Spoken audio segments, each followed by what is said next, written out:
Hello, today we are going to discuss about trade barriers and how it impacts international trade and any domestic trade in present day world. So जब हम लोग trade के बारे में बात करते हैं, ट्रेड ऐसा तो नहीं है कि ट्रेड आज से हो रहा है. Since the dawn of civilization, we have always traded with communities across the oceans या across far away lands. तो अगर हम ट्रेड को हिस्ट्री को देखें तो कुछ था प्री कॉलोनियल या मिडिवल, उससे भी थोड़ा बाद, या पोस्ट कॉलोनियल. तो प्री और पोस्ट कॉलोनियल में देखते हैं कि प्री कॉलोनियल में क्या होता था कि किंग्स एंड क्वींस वो ट्रेड पे इन्फ्लुएंस नहीं करते थे या नेशन स्टेट का कॉन्सेप्ट नहीं आया था. नेशन स्टेट का कॉन्सेप्ट बस यूरोप में ही था. तो वो लोग ऐसे जोग्राफिकल एंटिटी ट्रेड करते थे और ट्रेडिंग में मोस्टली जो ट्रेडर्स होते थे वही ट्रेड पॉलिसी को इन्फ्लुएंस करते थे, क्योंकि ऑफिशियली ट्रेड पॉलिसी जैसा कुछ होता नहीं था, बिकॉज नेशन स्टेट्स नहीं क्रिएट हुए थे in large part of the world. Nation state सिर्फ यूरोप में था, तो they have their own trading policy, but वो भी जो वहाँ के मर्चेंट्स होते थे वही इसको इन्फ्लुएंस करते थे. फिर कॉलोनियल पीरियड आता है, उसमें ट्रेड का एक भयंकर चेंज हम लोग देखते हैं, एक ड्रास्टिक चेंज कि अब दुनिया में ट्रेड कॉलोनियल पावर्स के रूल या टोटल कॉलोनियल पावर के इंटरेस्ट के बेसिस पे होगा. तो पोस्ट कॉलोनियल पीरियड में ये तो हो गया कि कॉलोनियल के एरा में क्या होता था. अब हम लोग आते हैं पोस्ट कॉलोनियल पीरियड में, जब डीकॉलोनाइज हो रहा है. जब डीकॉलोनाइज हो गया तो जो पहले कॉलोनाइज नेशंस थे वे दे वेर नॉट इंडस्ट्रियलाइज और यूरोप और अमेरिकाज वेर हाईली इंडस्ट्रियलाइज. तो एक ट्रेड होने का कोई चांस ही नहीं बचता था. जो कॉलोनियल नेशंस थे, जो पहले कॉलोनीज रहे थे, उनके पास एक ही ऑप्शन बचता था कि ये रॉ मटेरियल यूरोप या यूएस या जापान भेजे, जो डेवलप्ड वर्ल्ड था, और वहाँ से फिनिश्ड गुड ले जाए. ये तो भी होता था जब वो कॉलोनीज थे, गुलाम थे, और उसके बाद भी होता था बिकॉज उनका इंडस्ट्रियल कैपेसिटी नहीं था टू मैन्युफैक्चर गुड्स. फिर ये होता है कि डीकॉलोनाइजेशन हो गया, धीरे धीरे ट्रेड का वॉल्यूम बढ़ता है, ट्रेड का नेचर बदलता है, और जो डी इंडस्ट्रियलाइज कंट्री थे, जो इंडस्ट्रियलाइज कंट्रीज थे, वो धीरे धीरे इंडस्ट्रियलाइज होने लगती है. उसमें साउथ ईस्ट एशिया, इंडिया या इंडियन सब continent, China, Africa, south America, ये सारे कंट्रीज धीरे धीरे इंडस्ट्रियलाइज होने लगती है. तो क्योंकि एशिया का लैंड मास बहुत बड़ा है, उसमें पॉपुलेशन बहुत बड़ा है, तो उनका प्रोडक्ट्स का डिमांड बहुत बड़ा है. तो इवेंचुअली सबसे ज़्यादा इंडस्ट्रियलाइज न्यू इंडस्ट्रियलाइज कॉलोनीज या न्यू इंडस्ट्रियलाइज कंट्रीज थे, वो मोस्टली एशिया में मिलते हैं. तो ये हो गया 1950 से जब डीकॉलोनाइजेशन का पीरियड चालू होता है. ये अराउंड 1980s 1990 तक चलता है. इस पीरियड में देखा जाता है कि जो न्यू इंडस्ट्रियलाइज कंट्रीज क्रिएट हो रहे हैं.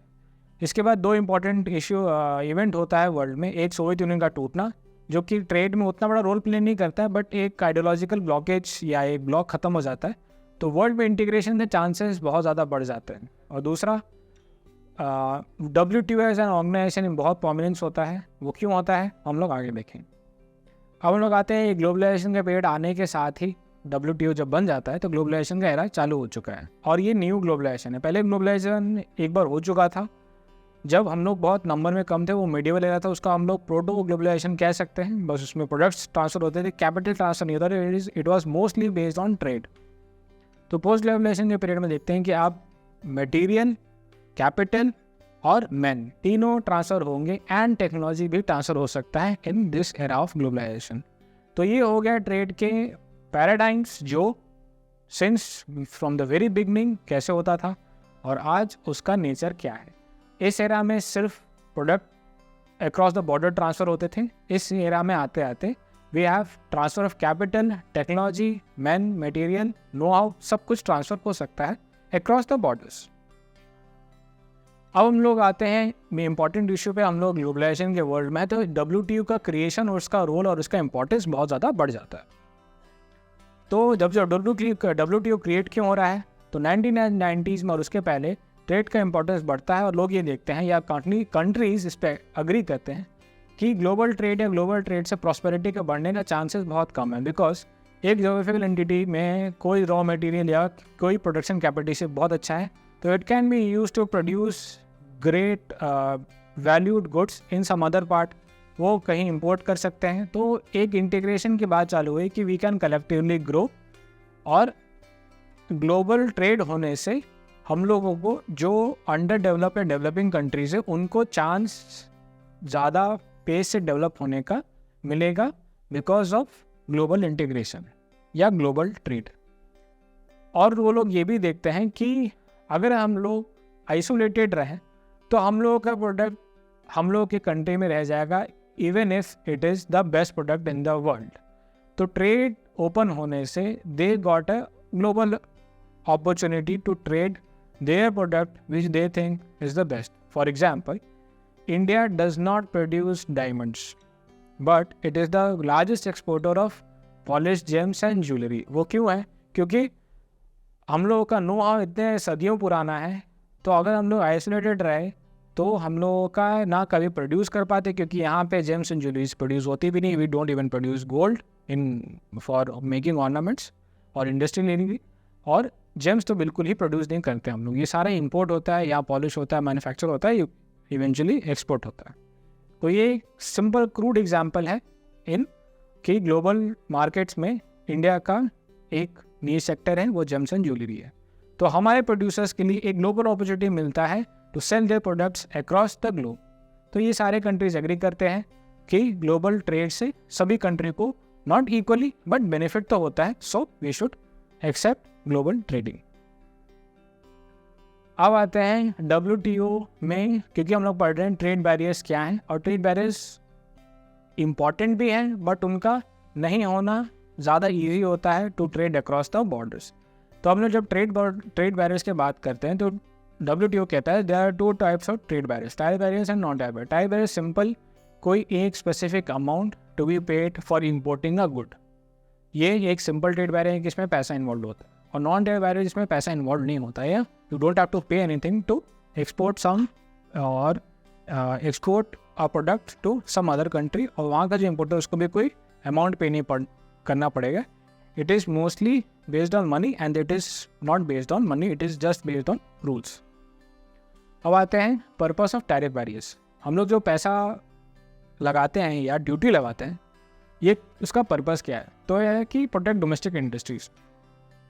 पहले आपको याद हो गया, आप थोड़ा भी इकोनॉमिक हिस्ट्री जानते हैं, तो हम लोग को ये पता है कि हम लोग बहुत साल तक ऑटोमोबाइल इंडस्ट्रीज में एक लेवल तक ड्यूटी लगाए थे to protect our domestic industry, क्योंकि वो बहुत नेसेंट था। आज हम लोग देखते हैं कि हमारे automobile manufacturers are amongst the best.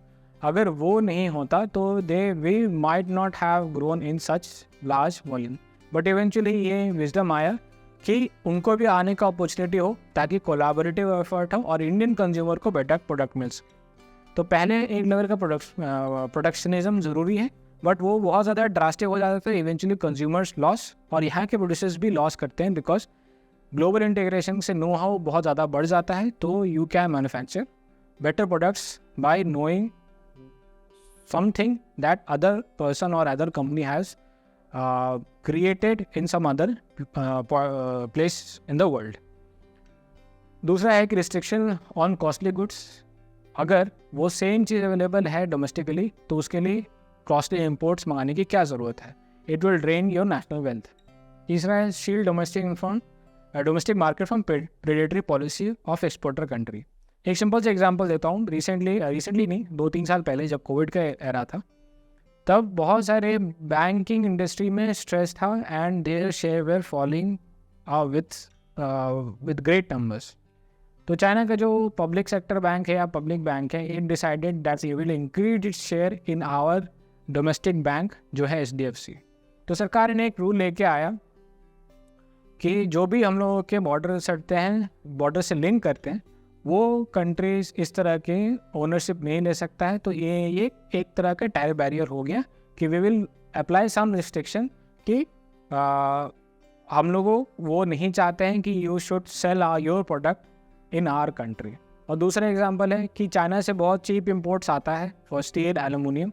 तो वो अगर इंपोर्ट अगर आपको लिमिट कर दे तो आप अपने डोमेस्टिक इंडस्ट्री को प्रोटेक्ट कर पाएंगे, बिकॉज चाइनीज़ प्रोड्यूसर ये चाहते हैं कि हम लोग डर्ट चीप रेट पे या उससे भी कम चीज़ें बेचें इंडिया में। जो इंडिया का प्रोडक्शन कैपेसिटी है वो ख़त्म हो जाए and we can rule over this place, या फिर उनका एक मोनोपोली हो जाए in terms of that product जिसमें उन्होंने एकदम डर्ट चीप प्राइस रखा है to cancel out the competition in the domestic market. अब पर्पस है हम लोग देखेंगे पर्पस है क्या नॉन टैरिफ बैरियर्स का। तो ये है मोस्टली पैसा जिसमें नहीं लगता है। अब हम लोग देखेंगे फोकस ऑन मोस्टली जो ये नॉन टैरिफ बैरियर्स है, mostly quality, origin of the goods, predatory investment, जो मैंने पहले बताया SDFs। तो क्वालिटी, कुछ बोलते हैं कि अगर आपका जो प्रोडक्ट है आप जो इस देश में बेचना चाहते हैं अगर वो इस क्वालिटी से नीचे, तो we won't accept that import. तो ये एक इम्पोर्ट लगाया था रिसेंटली, आपको पता होगा, एग्जाम्पल है टॉय के लिए। अगर आपका टॉय का क्वालिटी इतना नहीं है तो you won't be able to import it and that country will be restricted to export that good into India.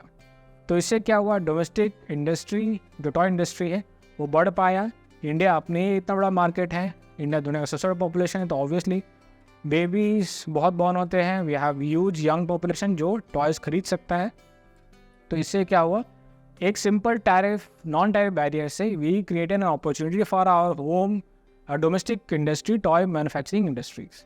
Origin, जब हम लोग ग्लोबली इंटीग्रेट होते हैं तो रूल ऑफ ओरिजिन बनता है कि ये प्रोडक्ट कहाँ से आया। For example if integrate with ASEAN, हम लोग साथ आसियान से ट्रेड करते हैं और आसियान भी चाइना से ट्रेड करता है, तो एक चांस हो सकता है कि चाइना हमारे तरफ कोई सामान भेजने के लिए अगर उसको रिस्ट्रिक्शन है तो it can reroute it towards ASEAN, फिर वहाँ से रीराउटिंग करके इंडिया आ सकता है। बट अगर रूल्स ऑफ ओरिजिन का नॉन लगा हुआ है तो कोई भी आसियान से भी सामान आ रहा है, अगर वो चाइनीज़ ओरिजिन का है तो it will be not imported in India, because उसका ओरिजिन एक्चुअली आसियान नहीं, वो आसियान से सिर्फ ट्रांजिट होके आ रहा है। तो these are the kinds of non tariff barriers. और सबसे अभी एग्जांपल मैंने दिया SDFC का कि SDFC में इन्वेस्टमेंट चाइनीज़ बैंक का था, तो उसको रिस्ट्रिक्शन लगाया था कि हम लोग के लैंड बॉर्डरिंग कंट्रीज ऐसे इन्वेस्टमेंट नहीं कर सकते।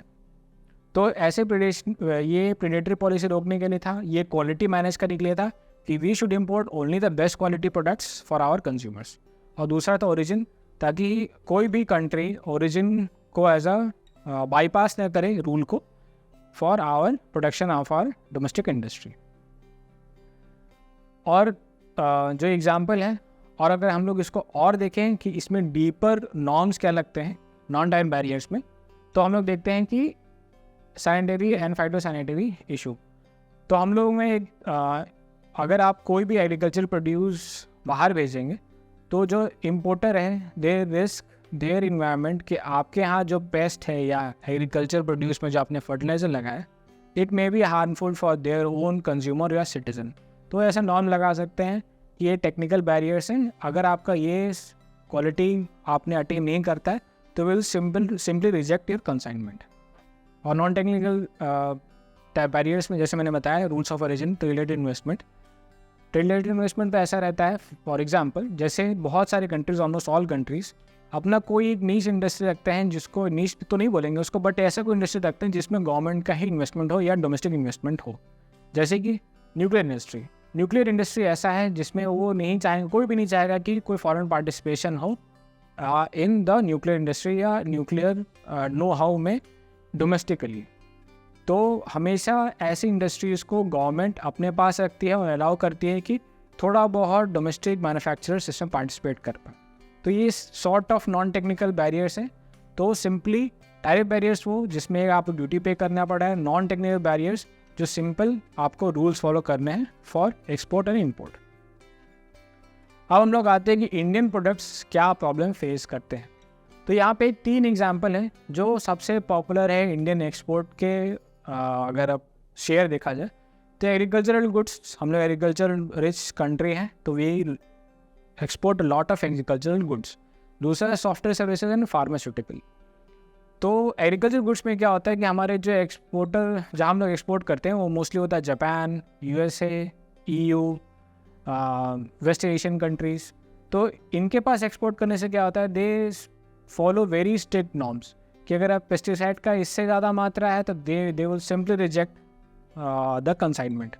अगर कोई पेस्ट मिल गया उनको सैम्पल में तो they will simply reject the sample और वो कंसाइनमेंट सिंपली डिस्ट्रॉय हो जाएगा। जो प्रोड्यूसर है, जो आपका किसान है, उसको पैसा मिलेगा ही नहीं।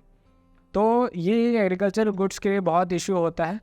तो इसका क्या सॉल्यूशन हम लोग आगे देखेंगे। अब आते हैं सॉफ्टवेयर सर्विसेज पे। Software services mostly business to business होता है और उसमें सरकार का ज़्यादा रोल नहीं होता और उसमें क्वालिटी का कोई इशू कोई स्टेट लगा नहीं सकता, बिकॉज ये बिजनेस टू बिजनेस है, वो कंज्यूमर का बेच भी नहीं रहे हैं। तो इसलिए ये सबसे ईजी करने के लिए, बट ये एक नीश है या बहुत स्किल्ड लेबर है और बहुत ही एक टाइटली कंट्रोल इंडस्ट्री है, तो उसका सेट स्टैंडर्ड है, तो इसमें सरकार का या ट्रेड पॉलिसी का ज़्यादा कोई रोल नहीं आता। अब आते हैं फार्मास्यूटिकल पे।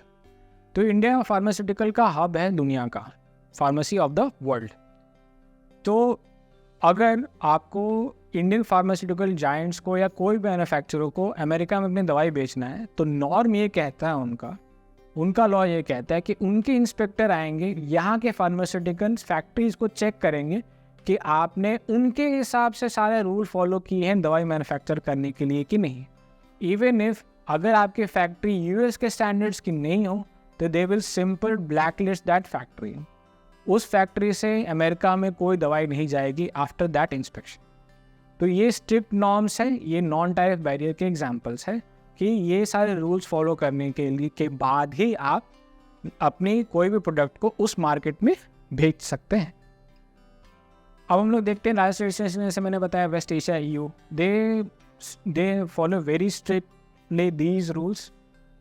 तो उनका, क्योंकि वो हाईली डेवलप्ड है, दे कैन अफोर्ड कि उनको मार्केट बहुत ज़्यादा है, मार्केट बहुत बड़ा है, तो they have technical and scientific know how, these are the best standards. तो हम लोगों को भी उसी स्टैंडर्ड पर जाना चाहिए ताकि हमारे प्रोड्यूसर भी उस स्टैंडर्ड्स पे प्रोडक्ट प्रोड्यूस करें, तो इंडियन मार्केट और वेस्टर्न मार्केट में ज़्यादा कोई डिफरेंस ना रहे, तो इवेंचुअली हमारे प्रोड्यूसर्स को लॉस ना हो। वो कैसे होगा हम लोग आगे देखेंगे। तो इसका वे फॉरवर्ड हम लोग ये देखते हैं कि अगर एग्रीकल्चर में बात करें, क्योंकि ये सबसे वनरेबल एरियाज हैं, सॉफ्टवेयर इंडस्ट्रीज में कोई वनरेबिलिटी नहीं है, they are giants and they can manage their own stuff. अब एग्रीकल्चर में अगर कोई चीज़ एक्सपोर्ट होता है तो farmer earns a lot, but अगर उसका कंसाइनमेंट रिजेक्ट हो गया तो क्या होगा। तो जो नॉर्म है वेस्टर्न यूरोप का या यूरोप का, यूएस का, जापान का, वो सारे norms we should make sure that उसका अवेयरनेस फार्मर्स के पास रहे या फार्मर्स कलेक्टिव के पास रहे, जिस जगह से भी वो एक्सपोर्ट होना है। जैसे कि महाराष्ट्र ने ये किया है कि एक स्पेसिफिक फ्रूट है ऑरेंजेस नागपुर का, अगर वो एक्सपोर्ट हो रहा है तो पूरे नागपुर के बेल्ट में दे मेक श्योर कि वो सैनिटरी नॉर्म्स को EU के फुलफिल करेगा, तभी वो जाएगा। तो इससे लॉसेस बहुत कम हो जाते हैं। फार्मर्स को पता होता है कि उसको बेचना किसको है, तो वो पेस्टिसाइड उसी लिमिट में डालता है, वही पेस्टिसाइड डालता है जो EU एक्सेप्ट करेगा। तो ये सब करने से क्या होता है कि chances of rejection and losses to the farmer gets reduced drastically. तो ये स्ट्रिक्ट प्रिस्क्रिप्शन जो है उनको पता होना चाहिए, और ये रेगुलर टेस्टिंग अगर होता रहे बाय गवर्नमेंट एजेंसीज तो बहुत ईजी हो जाएगा प्रोड्यूसर्स को टू मेक प्रोडक्ट जो कि सर्टेनिटी बिके वेस्टर्न वर्ल्ड में और उनको प्रॉफिट कमा के दे। तो ये सारे नॉर्म्स हो गए टैरिफ और नॉन टैरिफ बैरियर्स का। और अगर हम नॉन टैरिफ बैरियर्स की बात करें, वो इट इज़ वेरी कॉम्प्लिकेटेड। तो हम लोगों को सबसे वनरेबल सेक्टर्स को प्रोटेक्ट करना है, तो ताकि वो इंडिया अपने एक्सपोर्ट पोटेंशियल को बढ़ा पाए और एक्सपोर्ट शेयर दुनिया में बढ़ा पाए, और इवेंचुअली जब भी हम लोग एक्सपोर्ट बढ़ाएंगे तो हमारे जो एंड प्रोड्यूसर है उसको सबसे ज़्यादा फ़ायदा होगा, उसका इनकम में ग्रोथ हो। With this I and this lecture.